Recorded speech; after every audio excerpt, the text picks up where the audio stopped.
Olvidé mi aniversario de bodas y ahora mi esposo no quiere saber nada de mí. Me llamo Teresa y estoy escribiendo esto porque no sé qué más hacer con este dolor sordo que me está carcomiendo por dentro desde hace semanas. No tengo palabras más precisas, ni un objetivo claro con todo esto, solo una necesidad de vaciarme un poco. Quisiera que este arrepentimiento desaparezca, pero se ha vuelto una sombra pegada a mi espalda, una que me susurra cada noche lo que perdí por no detenerme a valorar lo que tenía. Si me hubieran dicho que un simple olvido podía romper una historia que parecía fuerte, habría dicho que estaban exagerando. Que los cimientos no se derrumban así, con un solo gesto mal hecho.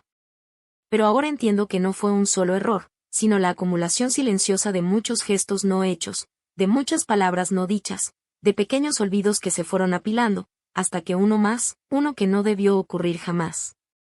Lo rompió todo. Me llamo Teresa y olvidé nuestro aniversario de bodas. Pero esa no es la verdadera historia.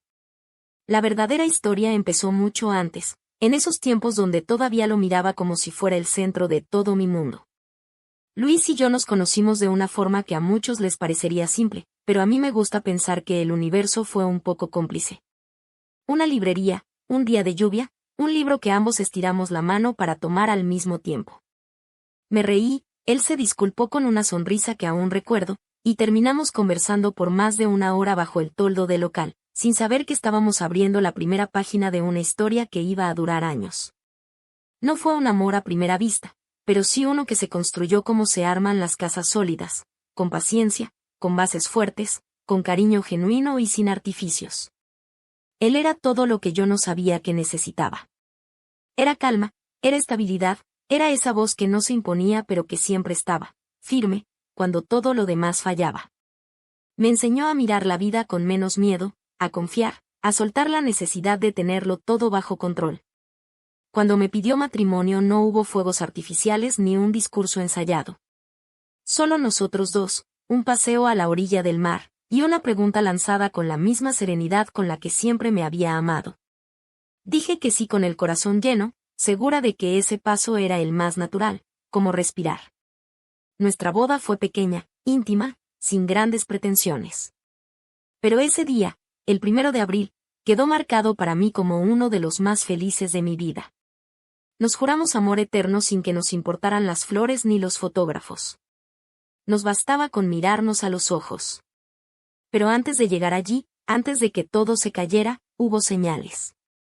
Pequeñas, casi invisibles, pero señales al fin.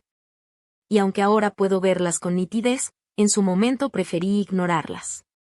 Decía que el trabajo me absorbía, que no tenía tiempo, que el cansancio no me dejaba pensar en otras cosas. Excusas. Nada más que excusas. Porque la verdad es que empecé a darlo por sentado. Pensé que él siempre iba a estar ahí, que su amor era tan seguro que podía descuidarlo sin consecuencias. Qué ingenua fui. Qué arrogante también. No sé en qué momento dejé de notar las pequeñas cosas. O tal vez sí lo sé, pero prefiero esconderme en la neblina de los días que pasaban uno tras otro como si todos fueran el mismo. Cuando volví la vista atrás, cuando empecé a preguntarme en qué punto empezó a resquebrajarse todo lo que alguna vez dimos por seguro, me vi a mí misma sentada frente al televisor, con el celular en una mano, una copa de vino en la otra, y a Luis del otro lado de la sala, revisando cosas en su computadora o simplemente hojeando un libro que yo jamás le pregunté cómo se llamaba. Había una distancia que no era física. Dormíamos en la misma cama, compartíamos el desayuno y alguna que otra comida juntos, pero no había conversación, no había curiosidad, no había ese hambre de saber cómo estuvo el día del otro. Solo un gesto, un asentir con la cabeza, alguna frase suelta de cortesía, algo para cubrir la incomodidad del silencio. Pero nunca una verdadera conversación, nunca una risa compartida desde el vientre, como antes. Al principio no me dolía porque no me daba cuenta. Pensaba que era normal, que así funcionaban los matrimonios después de un tiempo. Una se va acostumbrando. A veces incluso llegaba a creer que el silencio era una forma madura de convivencia, que ya no necesitábamos palabras para demostrarnos cariño. Pero no era eso. Lo que teníamos no era complicidad silenciosa, era desconexión, era olvido mutuo. Yo pensaba más en responder mensajes pendientes del trabajo que en preguntarle si había dormido bien. Me preocupaba más por mi lista de pendientes, por mis reuniones, por organizar mis propios tiempos que por saber si él se sentía cómodo en casa, si estaba feliz, si necesitaba algo de mí. Él tampoco insistía, no pedía nada. No hacía escenas, no me reclamaba. Y eso, lejos de aliviarme, empezó a inquietarme más con el tiempo, cuando fui dándome cuenta de que tal vez ya no esperaba nada porque había dejado de creer que algo podía cambiar. Y sin embargo, había momentos, pequeños, casi imperceptibles, en los que algo se colaba. Recuerdo una noche, en invierno, en la que me dio por salir a comprar chocolate caliente y unas galletas. No fue algo planeado, simplemente me dieron ganas. Cuando llegué a casa, él estaba acostado, pero se levantó al escucharme entrar. Se acercó, curioso, y al ver lo que llevaba en las manos sonrió, una sonrisa honesta, como esas que solía regalarme cuando estábamos empezando. Me ofrecí a preparar todo, y compartimos el chocolate en silencio, pero un silencio distinto. Cálido, sin peso. Al día siguiente no volvimos a hablar del tema, y la rutina nos volvió a tragar. Pero en mi memoria ese momento quedó como una burbuja, un recordatorio de que aún había algo que podía rescatarse si tan solo nos atrevíamos a hacer el esfuerzo. Lo triste es que no hice nada. Aquel instante no me impulsó a cambiar hábitos, a reconectarme, a cuidar el vínculo. Lo dejé pasar como quien deja pasar una oportunidad por pereza, por no saber cómo empezar. Y así seguí, creyendo que el amor, si era verdadero, sobrevivía solo, sin agua, sin cuidados, sin gestos. Que era suficiente estar, convivir, no pelear. Qué ingenuidad la mía. Qué peligrosa arrogancia. Luis siempre fue alguien que expresaba su cariño con acciones, no con palabras. En los cumpleaños me preparaba desayunos sorpresivos. Cuando yo mencionaba de paso que algo se me había roto o que me faltaba tiempo para resolver un pendiente, él lo solucionaba sin decirme nada, solo por estar atento. No era romántico en el sentido tradicional, no era de cartas ni de frases melosas, pero siempre estaba pendiente de mis gustos, de mis estados de ánimo, de mis pequeños ciclos. Yo en cambio me escudaba en mi torpeza emocional para justificar que nunca sabía qué regalarle, que olvidaba las fechas, que no encontraba las palabras. Nunca fue una prioridad para mí expresarle amor del modo en que él lo entendía. Me volví perezosa emocionalmente, cómoda con la idea de que él ya me conocía y que no necesitaba recordárselo todo el tiempo. Qué grave error fue asumir que el amor se renueva solo. Una vez me regaló una planta. Un ficus pequeño, con una maceta hermosa, de cerámica artesanal. Lo hizo sin motivo, solo porque creyó que me gustaría.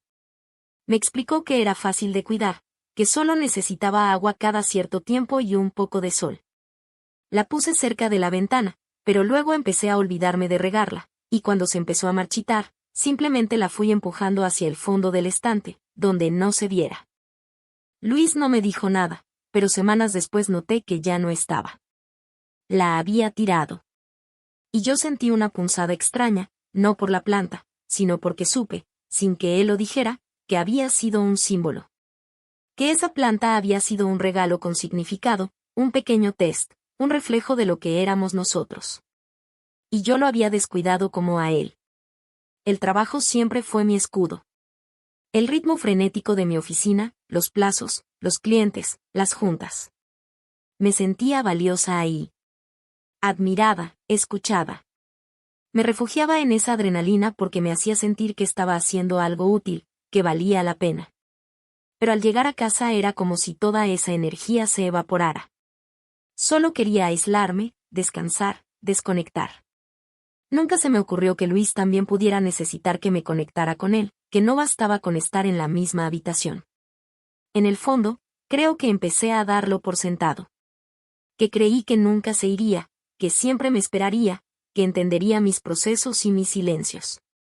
Y lo peor es que ni siquiera me pregunté si él estaba bien, si se sentía querido, si se sentía solo. Ahora lo pienso y me doy cuenta de que yo también habría estado herida si hubiera sido al revés. Si él me hubiera ignorado, si nunca me hubiera tomado de la mano, si no me mirara a los ojos más allá de una pantalla. Qué injusta fui, cuán ciega. Pero en ese momento no lo veía, o no quería verlo. Y la distancia seguía creciendo, centímetro a centímetro, todos los días, como una grieta invisible que no suena pero que nunca deja de avanzar. A veces me despierto en la madrugada y me quedo mirando la oscuridad, recordando cómo llegamos hasta aquí.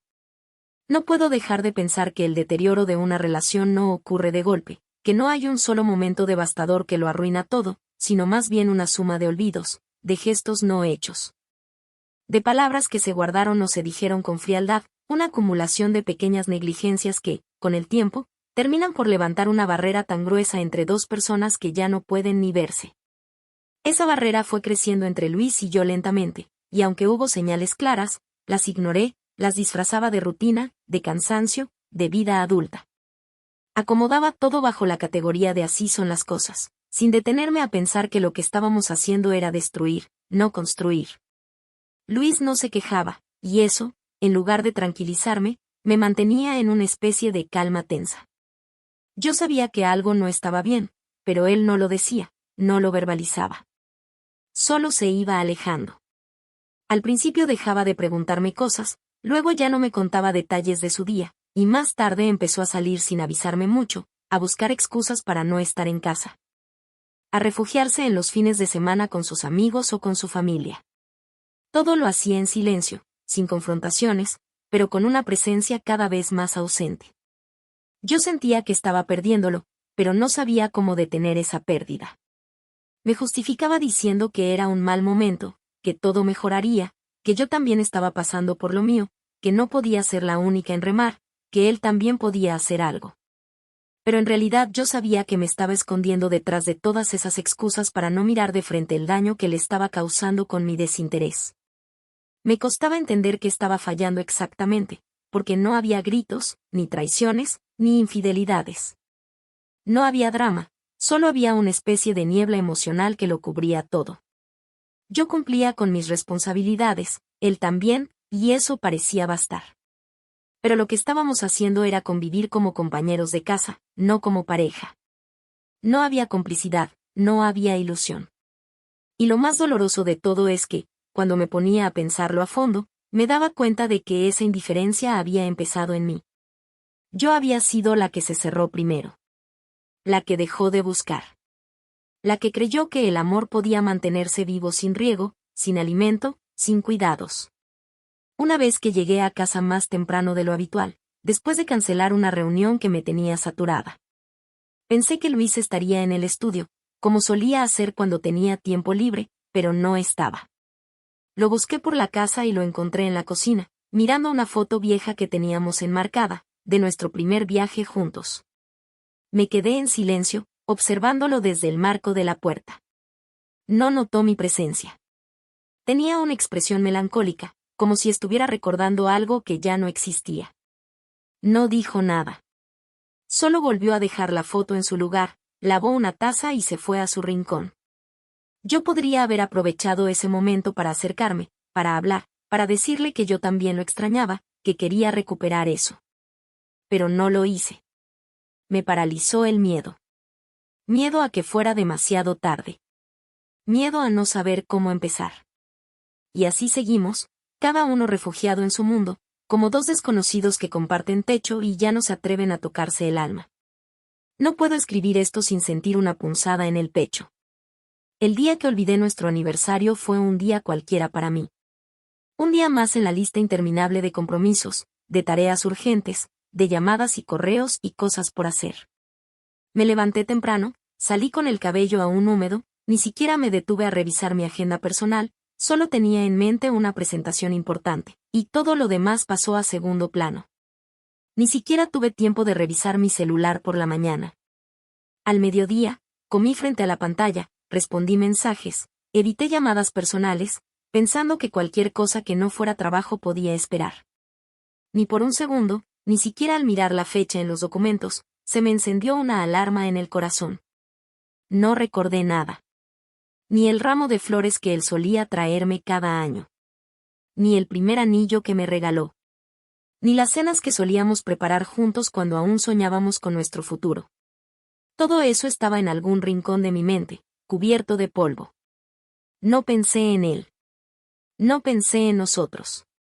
Me sentía eficiente, productiva, resuelta. pero me estaba desmoronando por dentro sin saberlo. Cuando llegué a casa, él ya estaba allí. Había cocinado. Había encendido unas velas. Había puesto música suave. Me miró con unos ojos que lo decían todo, y yo, como una idiota, simplemente le pregunté qué celebrábamos. Lo dije riendo, como si fuera una broma, como si no me importara. Vi cómo se le apagaban los ojos en tiempo real. No gritó. No dijo nada. Solo me miró, con una mezcla de decepción y resignación que nunca voy a poder borrar. Se sentó a la mesa, en silencio, y empezó a servirse como si nada. Yo me senté frente a él, fingiendo normalidad, intentando buscar algo que dijera que lo estaba entendiendo, pero era demasiado tarde. Y aún entonces, traté de restarle importancia, de decir que había tenido un día muy ocupado, que lo sentía, que lo podíamos celebrar el fin de semana. Pero ya estaba hecho. No era el olvido del día lo que dolía. Era el olvido simbólico. El olvido emocional. El olvido de él. De nosotros. Después de cenar, se levantó sin decir nada y se fue al cuarto. Me quedé allí, sintiendo una incomodidad tan física que apenas podía respirar. Y entonces, como una bofetada tardía, lo recordé. El día. El 12 de noviembre. Nuestro aniversario. 1 año de casados. Y yo lo había dejado pasar como si fuera una fecha cualquiera. Me encerré en el baño y lloré en silencio, con esa desesperación que no se puede compartir con nadie, porque sabes que el daño que hiciste no tiene cómo revertirse fácilmente. Que no hay regalo, no hay gesto, no hay disculpa que pueda borrar el impacto de haber sido olvidado en algo que era importante para él. Pasaron los días y él ya no volvió a mencionarlo. Ya no hubo cenas juntos. Ya no hubo gestos. Empezó a pasar más tiempo fuera. Y yo, llena de culpa, lo veía alejarse sin saber cómo pedir perdón. Porque no era solo por ese día. Era por todo lo que venía arrastrando. Era el último empujón en una caída que ya estaba en marcha desde hace mucho. Y yo, en lugar de detenerla, fui quien la aceleró. Yo intentaba actuar como si nada hubiera pasado, como si lo que había olvidado no tuviera peso ni dimensión, como si un lo siento bastara para borrar la ausencia de flores, de palabras, de gestos, de todo. Pero Luis no reaccionaba con gritos ni reproches, su manera de castigarme era otra, el silencio, el retiro, la frialdad. Y eso dolía más que cualquier discusión. Me hablaba con monosílabos, cumplía con lo justo, no se negaba a nada pero tampoco ofrecía nada. Se movía por la casa como un huésped que ya decidió irse pero está esperando el tren, sin apuro, sin emociones, sin futuro. Durante semanas traté de demostrarle que me importaba, que había sido una equivocación imperdonable, pero no imperdonada. Me despertaba antes que él para hacerle el desayuno, le dejaba notas en la mochila, le mandaba mensajes tiernos, trataba de reconectar en las noches aunque él se acostaba temprano, dándome la espalda antes de apagar la lámpara. No era rencor, era decepción. Era el desencanto absoluto que brota cuando uno se da cuenta de que la persona que juró conocerte, amarte, cuidarte, fue capaz de pasar por alto lo más simbólico de lo que los unía. No olvidé solo un aniversario, olvidé lo que significábamos. Hasta el sexo se convirtió en una sombra, un recuerdo, una idea lejana. Y fue ahí donde entendí que algo se había quebrado irremediablemente. Luis no quería venganza ni pelea. Quería irse. Y yo solo estaba postergando su salida. El día que me lo dijo, no hubo drama. Fue una tarde gris, con el cielo encapotado, casi poéticamente cliché. Estábamos sentados en el comedor, cada uno en su mundo. Yo con mi taza de té, él revisando algo en su laptop. Cerró la tapa con suavidad, se acomodó la camisa, me miró por primera vez en semanas a los ojos y dijo quiero que nos separemos. No hubo acusaciones. Solo una afirmación fría, concreta, como quien anuncia que renuncia a un empleo o que decidió vender el coche. Yo me quedé en silencio. No supe llorar ni rogar. Me dolía tanto la garganta de tragar todo lo que venía sintiendo, que ni siquiera me salían las palabras. Solo asentí. Los días siguientes fueron una especie de limbo. Empezamos a hablar más, pero no como pareja. Más bien como dos adultos tratando de hacer la transición con la mayor civilidad posible. Hablamos del departamento, de la división de cuentas, de qué hacer con el gato, de si contarle o no a nuestras familias inmediatamente. Todo lo humano se volvió logístico. Todo lo emocional se quedó encerrado en alguna parte de mí que no tenía acceso. Me sentía anestesiada, como si todo me pasara a través de un vidrio grueso. Luis no fue cruel, no hizo escándalos, no me reprochó nada. Solo se iba. Se iba porque ya no quería quedarse en un espacio donde lo que era sagrado se había vuelto olvidable. Me abrazó una última vez antes de irse con su maleta, un abrazo tibio, corto, sin peso. No fue un adiós con promesas ni con futuro. Fue el cierre de un ciclo. Y cuando la puerta se cerró, la casa no quedó vacía. Quedó llena de todo lo que no supe cuidar. A veces me pregunto si lo nuestro ya venía mal desde antes, si el olvido fue apenas la chispa y no la causa. Si él ya estaba agotado, si yo ya estaba distraída. Pero lo cierto es que ese día, ese olvido, fue la evidencia más clara de que dejé de ponerlo en el centro de mi vida, de que en medio de rutinas, cansancio y egoísmo, fui capaz de dejar pasar el único día que él esperaba con ilusión. No era un regalo lo que le dolía no recibir. Era la sensación de que no me importaba. Hoy, meses después, todavía duermo en la misma cama, pero del otro lado. Me mudé de lado como un gesto de respeto a su ausencia. Sigo tomando té en las tardes, pero ya no tengo a quien contarle lo que leí, lo que pensé, lo que soñé. No he salido con nadie. No porque espere su regreso, sino porque aún no me reconozco a mí misma. A veces creo que me convertí en otra persona y que esa otra mujer fue la que olvidó la fecha más importante de su matrimonio. No sé si alguna vez podré perdonarme por eso. Pero cada día lo intento.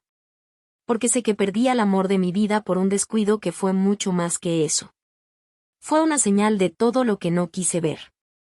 Y ahora, el único ruido en casa es el eco de ese olvido.